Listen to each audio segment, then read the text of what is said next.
Rachel Owen Sarno here, and welcome to another episode of Large Animal Library. On our last show, we touched on the sport of rodeo and the event of barrel racing. This week, we're going to touch on a different event, the Rodeo Queens. A rodeo queen is a representative for the sport of professional rodeo and her community and her sponsors. She has to have a vast knowledge of equine science and the rodeo world, and she really needs to know how to ride. A young lady competes in her city, she takes a test, she does an interview, she gives a speech on stage, and today we are going to follow a group of gals in the Miss Rodeo Lakeside pageant.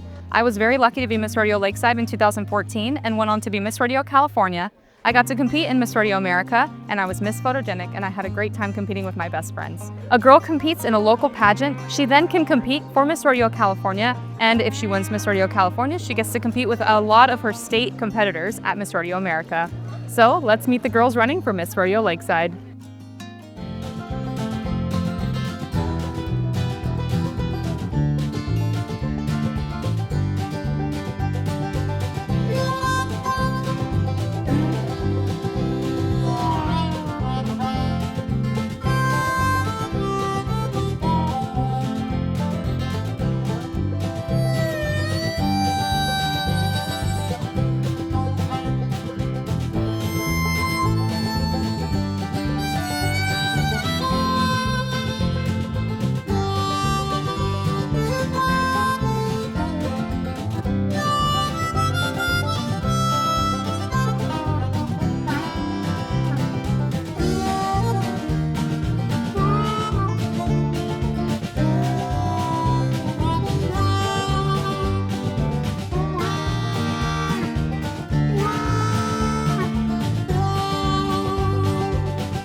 Miss Rodeo Lakeside 2025, Kate Richardson. And our 2025 Junior Miss Rodeo Lakeside, Amaris Rothfleisch.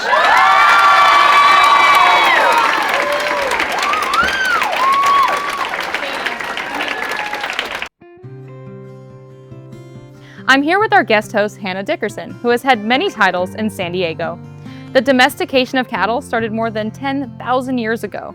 Here in the U.S., cattle production began around 1866. Ranchers raised the cows on their farms and had to get them to market, but they didn't put them in their cars. No, they sure didn't. They had cattle drives where ranch hands on horseback would guide the herds across the country to the stockyards. Some famous trails across America were the Goodnight Loving Trail, the Potter Bacon, and the Chisholm and Shawnee Trails. If a cow couldn't be guided with the horse alone, a cowboy would have to rope it to have control. This practice was used to do hoof care, administer medicine, and take care of anything the animals needed. With herds in the thousands, the cows weren't really friendly little pets they could handle. No, they were 1,200-pound animals that could easily mow you down. In the late 1960s, team roping was added to the rodeo docket and is very popular today.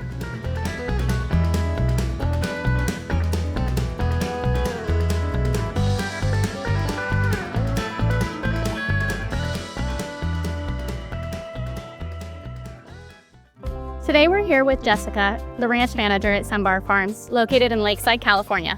Hi. Jessica, how long has Sunbar been around? Since 81. Okay, it's a long time. Yeah. You still have cattle? Yes. If you do lessons, how much do they cost? Anywhere between 20 and 40, depending on if people are just coming to rope or if they need help in certain areas. Do you mind showing us some cows? Yeah, sure. Jessica, what steers do you use for roping? We use Corrientes. And about how much does one of those weigh? Anywhere between 500 to 1,000. Wow, okay. So what do you feed them? We free feed them Bermuda, alfalfa, oat hay, just whatever we can buy in big round bales, and they have food in front of them 24/7. Do you have a favorite steer? Oh yeah, the one that lets me pet it. What kind of vet care do the steers require? Honestly, we only need a vet if something is wrong with them, like they're sick or injured, and we don't have that problem very often, so we rarely have any vet care out here for them. They're easy. How do they know when they're supposed to go to the chutes and then come back here? So when we first get them, someone on horseback that pushes them up through the chutes, and then we run them through and show them how to get back into their home, and they know after we rope them where to go, and they just come right back to where the food is. And do you mind showing us how they do that? Yeah, absolutely.